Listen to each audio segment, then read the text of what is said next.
Welcome back. We are here with the penultimate mission, Mission 12 of Factions, Raisu Palace. In terms of comp, it's the same as our normal comp that I've been running this for most of the missions. Pain inverters back replaced with a hard res, and then both E-surges on Razah and Norgu are gone as well. So in this mission, at the very start, there's going to be two choices that you're going to get to make here. And those two choices are who are going to be the allies you take with you, and then also your celestial skill. So I kind of alluded to this earlier when I was making fun of Kunaveng while watching that cutscene that was longer than the actual mission. And that is the celestial skill. When you talk to Kunaveng, you have the option to equip it. You can also just decline, which is probably what I'm going to do with Ritualist. I don't really like their celestial skill all that much, honestly. But depending on which profession your primary profession you are running, it's going to determine what you get. So if you're a warrior, the skill you're going to get is Storm of Swords. This is one I've used quite a lot, obviously being a warrior main. This one it affects you and all adjacent allies. This includes minions. This includes spirits. This includes ranger pets. Everybody gets these skills, or gets this effect applied to them for the next 15 seconds. Every second they do 25 damage to all adjacent foes. So it's crazy if you get that to stack up. And it is actually one of the ways to speedrun the final mission of the game, because a side note, all henchmen also will get access to their celestial skills as well. So sometimes you can drop some of the heroes for a henchman. I'm personally not going to be doing that, but it is handy. So next up, the Ranger Celestial skill. It affects all party members. It gives them a 75% chance to block and plus 3 health regeneration. Again, pretty decent skill. It's worth thinking about. Next up, the Elementalist skill. Celestial Storm. It deals 40 damage of each elemental type each second, and hits all foes in the area of your target's initial location when you cast it. And again, this is 15 seconds. And then, I have not used this one very much, honestly. I don't think my Elementalist has gotten this far in the Factions campaign. In fact, I don't think I've gotten him past Vizuna. So next up, the Monk skill, Starshine. Heals your entire party to their maximum health and removes all conditions and hexes. Decent skill. It's just the main problem is how you recharge it, which I will get to once I've finished explaining all of the celestial skills. Next up is Necro. Necro is Star Servant. It summons a level 25 Celestial Horror, and your party gains health and energy each time the Celestial Horror hits with an attack. Very good in tandem with Storm of Swords, the Warrior Celestial skill. In fact, that's usually what you do to speedrun Shiro with Henchmen, is you take all of the Warriors and all of the Necros, and then you take the Monk, and go from there. Next up is the Mesmer skill, Celestial Haste. It affects all party members, and for the next 15 seconds, you cast 50% faster and 25% faster skill recharge. If you're familiar with the Chimera in Abaddon's Mouth, this is a very similar skill in that regard. It just lasts a lot shorter, unfortunately, but it is a cracked skill. And then next up is the Assassin. The Assassin gets Star Strike, and it applies for the next 10 seconds. Every single successful attack from a party member summons a level 20 Celestial Attacker up to a maximum of 6. Another crazy good skill to use with Storm of Swords. You cast Star Strike first, let the attackers all assemble, get up to a target, and then pop Storm of Swords from all of them, and it just shoots out a bunch of damage. And finally, everybody else. So if you are a Ritualist, if you are a Paragon, or you are a Dervish, you get this Celestial skill, which is Celestial Summoning. Archimoris and St. Victor are summoned. They do both of the effects of the Urn of St. Victor and the Spear of Archimoris. So the spear will do 200 damage, and then you'll get an effect of a level 5 urn, which seems good, but it takes a long time to go into effect. So I've never really liked this skill personally. It's okay. So now the Celestial skills, they act like the Resurrection Signet. The only way you recharge it is through killing a boss and getting a morale boost. So be wary of that. If you're on a boss and you have not used your Celestial skill, you're quite literally trolling. So please make sure you use it. And then the other decision that you're going to have to make at the start is the party members. So at the very start, there's going to be 6 party members. It's going to be Argo, Talon Silverwing, Sin, Nika, Danica, and Paniku. Depending on which ones you take with you, they will enact a cutscene at a specific part and skip specific parts of this mission. Now, there are good choices, and then there are 2 correct choices, and then the 4 wrong choices. And I have picked all of them at some point just to see what they do, and I can confirm these are the ones that you pick. You're going to get to select 2 allies, and you select Talon Silverwing and Danica every single time. Do not select the other 4. In Paniku in particular, if I were to rate them on a tier list, Talon and Danica, or Danica is S+ tier. She is the best one. She skips the most enemies out of anybody in the terms of what she skips for you. Then at S tier, you have Talon Silverwing. He skips the 3rd most enemies. Now, why is he the second pick if he in S tier if he doesn't skip the 2nd most enemies? Well, I'll get to that. A tier is Sin. Sin skips the 2nd most enemies out of anybody. However, Danica can skip Sin section 2 if you do it right. So that's why Danica is a tier above everybody else. Because if you take her, you skip both the sections for Sin and Danica. She's nuts. If you do not take her, you are trolling. Then next up in B tier, I would give it to Argo. Actually, I'd put Argo high C now that I think about it. Argo skips the very first enemies, so as a result, he doesn't actually follow you. Like, why can't he just do his skip and then move back? It's just so stupid. So, anyways, as a result, he is C tier. He'd be a great ally to take with you, but unfortunately, he just does the very first skip, and then he just does not follow you for the rest of it. So, C tier, he at least skips something notable in terms of the first mob or 2. Now, in the D tier, we have Nika. Nika skips the Ranger boss, just one-shots it for you, and then that's it. It's not much of a patrol you're skipping. You're skipping maybe 4 enemies. It's not worth it. The Ranger boss is not that threatening. Never take Nika. And then finally, Paniku. Paniku disables acid traps in the very last section, so points to him. He follows you pretty much the entire mission. However, he doesn't actually skip any enemies, so I am going to have to stick him not just in the F tier. Whatever is 2 tiers below that, that's where we put Paniku. Never pick him. Just don't. It's not worth it. You would only pick him if you want to watch the cutscene. It's not that interesting. Maybe down the line I'll do a video where I show all the cutscenes, because I remember I have looked it up. It's not there. That's why I had to take them at some point. I have done this mission taking Nika and Paniku. It was painful. I'm never doing it again. I will play this mission 5 times to watch all of the cutscenes rather than 3 times. Alright, so anyways, without any further ado, we will get going. Oh yeah, and the timing for this mission, I believe it is 30 minutes to get the Masters. I honestly should have looked it up. So, we're taking Danica with us, we're taking Talon with us, and we're ignoring Kunavang. If you talk to Kunavang, you can equip your Celestial skill, but I'm not doing it.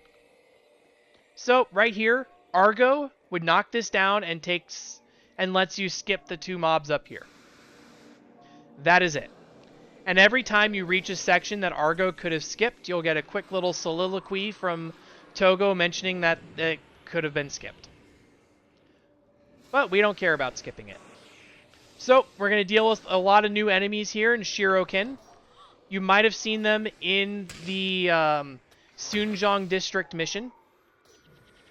In terms of enemies, the Elementalists are kind of the big one to deal with, because you can see they've already wiped out my spirits. They have a lot of point-blank AoE. That's why the instant I saw them, I body blocked them.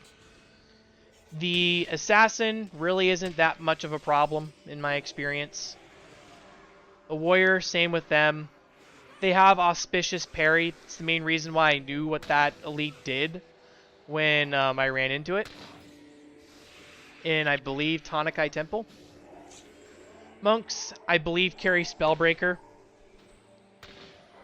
In fact, I think they actually run the... Do they run the same set as the bosses in Tanakai? I'm pretty sure they do. But anyways, once you wipe out one side, the other one sneaks down over here. So, we're going to set up here. Set up a trap on the stairs. And I'm just going to watch that Elementalist closely. Yeah, they take Sliver Armor with them. They have Starburst right there. Those both do a large amount of damage at AoE range. So just give them some space. The more you can body block them with, the better. And then you just take them down. The Ritualist, that one's the healer. So if you can take him out, go for it. My spirits are very bad about targeting specific things I want them to, so I don't worry about that too much. And now once you've cleared this out, we are up to the first boss. If you have not used your Celestial skill, use it now. Sword Ancient Kai, Warrior boss, so a corner trap here, bring them all down. And then use my spirits and minions to hold them at bay. So note about the Rangers. The Rangers run the Famine Spirit, which is whenever you hit 0 damage, or 0 energy, I mean, you take damage for it. And then they run other skills that make you lose energy. So, again, not a huge threat, just keep an eye on your energy. Alright, we got some Elementalists coming down. The minions will hold them off, but if I see the minions start to get wiped out, in fact, I'm going to go ahead and do that now. I'm going to summon my spirits up to serve as a second back line, rather than making them all take the damage from the Elementalists. But we have Talon to tank for us, and we also have Danica serving as a extra monk.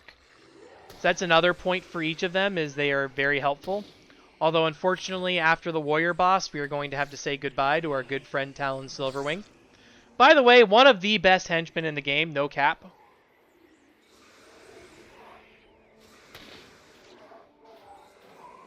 And one reason why I've never explained what henchmen you should take with you is, honestly, you should be trying to get heroes out of Nightfall anyways.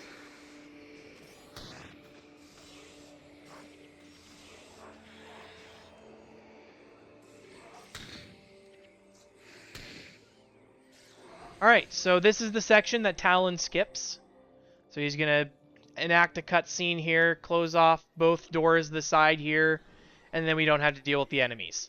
Unfortunately, it means he does not join us for the rest of this trip. So next up, we are on to the Necro boss. So again, if you have not used your Celestial skill, now is going to be the time to do it. In fact, using it on the Necro boss right before it dies is never a bad idea. And that's usually what I do when I'm running through this with my warrior.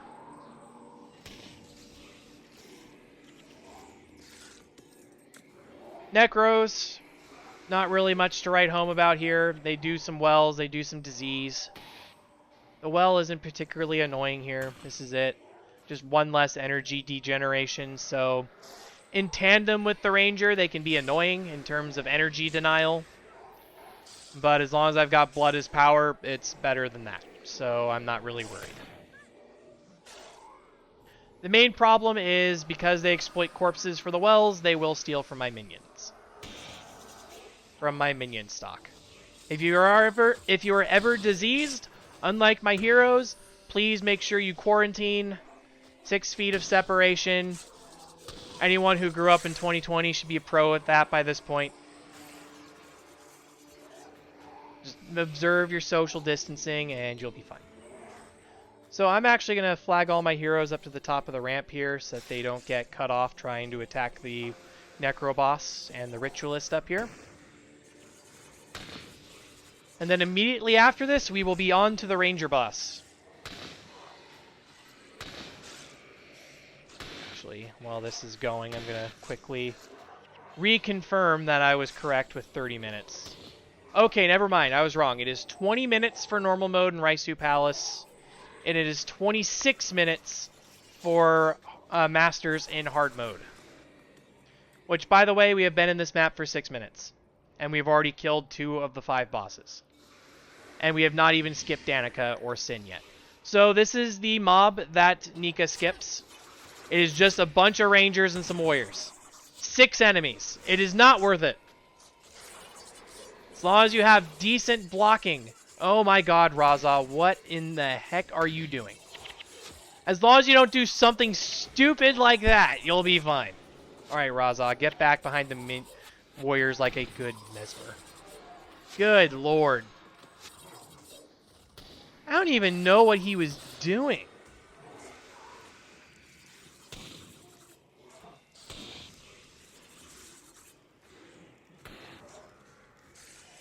But either way, everything's shut down. I'll remove all my flags.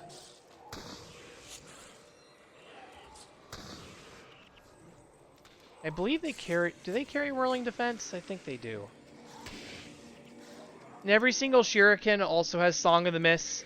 It does damage when they do something. I've never been sure. It's only like 20 damage. But anyways, just like with the section before the warrior boss, whichever side you go, the other mob's just going to attack you anyways. So when you get to the other end, there's no winner. Also, spoiler alert, next up's the Ellie boss. This is the most dangerous part of this mission. As long as you have taken Danica and Togo, this is the most dangerous part of... Or Talon, not Togo. Togo's still in the mission, right above Danica, so he threw me off. But anyways, as long as you have taken Danica and Talon, the Ellie boss is the most dangerous part of this mission. Otherwise, it is the section Danica skipped, followed by the section that Talon skips. And then technically, the section that Sin skips is also extremely dangerous, but I will show you how you can skip Sin's section without actually taking Sin. But yeah, you can see the other mobs now running in. So, just be wary, make sure they've split up, and then you can go ahead and attack one and pull. I am intentionally pulling them to these stairs because I do not want to pull the Ellie boss too early. If you're a warrior, do not run ahead and pull the Ellie boss until the group's ready, or they will get very mad at you. Because the last thing you want to do is you fight this mob, pull the Ellie boss, and then they all come in. Speaking of, I'm going to go ahead and pull them in. So we're going to head over here. Again, going here so I reduce the risk of pulling the Ellie boss. The instant I see it pulled, I am sending all of my mesmers at it to shut it down. Resummon my spirits. Keep the flag. And summon spirits. Block the Ellie boss. And shut it down. Sliver armor's okay. Oh, I forgot to put my Shatter enchantment back on. Oh well. So now comes the section that Sin will skip for you. So, what we're going to do is we are going to wait. So let's see, we're dealing with elementalists and assassins. So there's 2 bridges up here. What we're going to do is we're just going to sprint to this central bridge. Pull those minion or those spirits there to body block. And we're just sprinting. Throw caution to the wind. If anyone falls behind, oh well. Just keep them running. So Sin knocks out these bridges here and prevents any of these enemies from getting in. But, honestly, if you run up here and trigger Danica's cutscene, you get to skip them anyways. Because it teleports everybody up here, and bam. Skipped.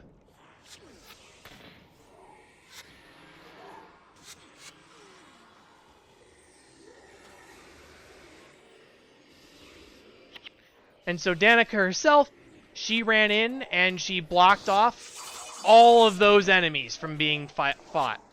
So what we have done now is I have cleared out this side here, so everyone has a safe place to retreat to, except for Livia and Xandra, who are being thick-headed.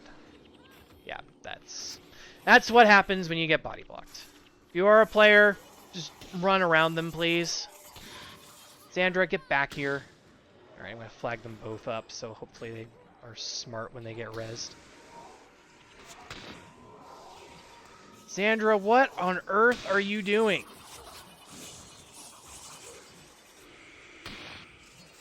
You just are not moving. Okay, I'm going to flag everybody. They are just farming death penalty at this point. Which, considering Livia is literally my healer, is kind of a problem. She is the healer and the battery. Is kind of a problem if she is not moving. But fortunately, the rest of these guys have at least fought it off long enough that it's fine.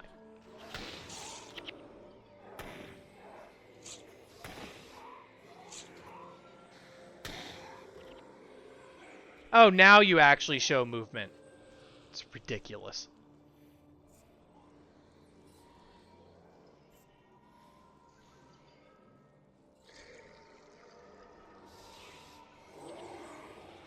Alright, just some more rangers to deal with. Couple assassins, no big deal. Minions and spirits will body block for us. Go ahead and get those coins, keep them there. So again, we had 26 minutes. We are at the home stretch here, and it's only been 12 minutes. So should very easily hit the timer. But yeah, this door is not open if you do not take Danica. Instead, you have to fight all the enemies and come out this side. I've done it once. I'm never doing it again. So, finally, this is the section that Paniku skips. All he does is he disables the acid traps that are up ahead. The acid traps, they do 20 damage if you're standing in them. There's an acid trap right there. It's really easy to stay out of them. And you can even disable some of them by hitting the correct vases. So it's like, as you're running by, just hit a vase or two, see what happens. Sometimes you'll get lucky.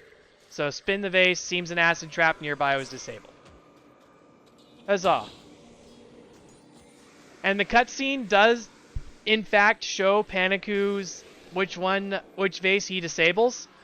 I have tried hitting that vase, it does not disable all of them.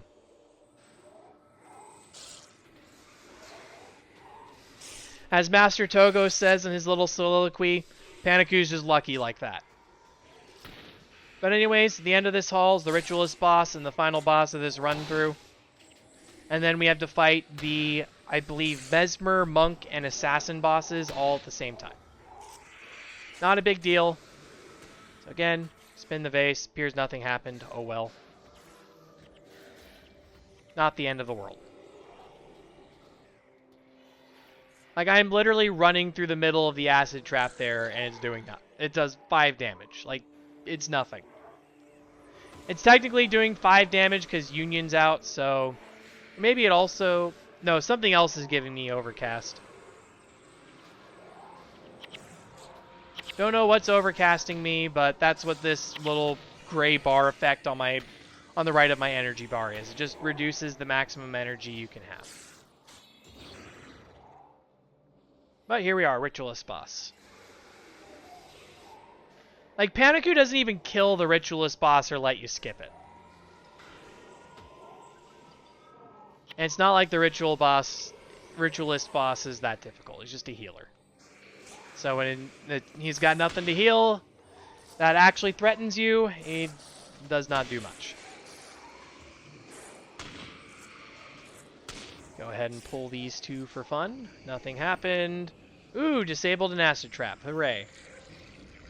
And just like that, we are on to the final 3 bosses. As soon as the 3 bosses up here die, it is game over. So this is another good place to just spam your celestial skills. Because as soon as a boss dies, you get it back again. How nice. So we're going to corner trap using the bridge, bring them all down.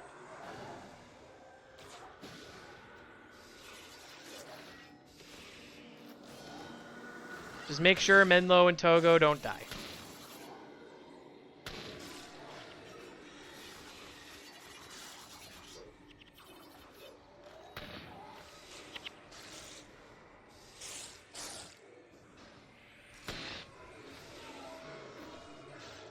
One down. By the way, it has only been 16 minutes. I have 10 minutes to kill 2 bosses. I don't think we're going to make it. But anyways, Shiro's up there with the Emperor.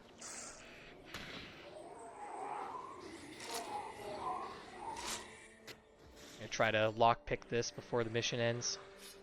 Worth it. 16 minutes, 41 seconds. Easy. We would have been fast enough to claim the normal mode Master's time. And with that, we are at the final mission of Factions, which is Imperial Sanctum.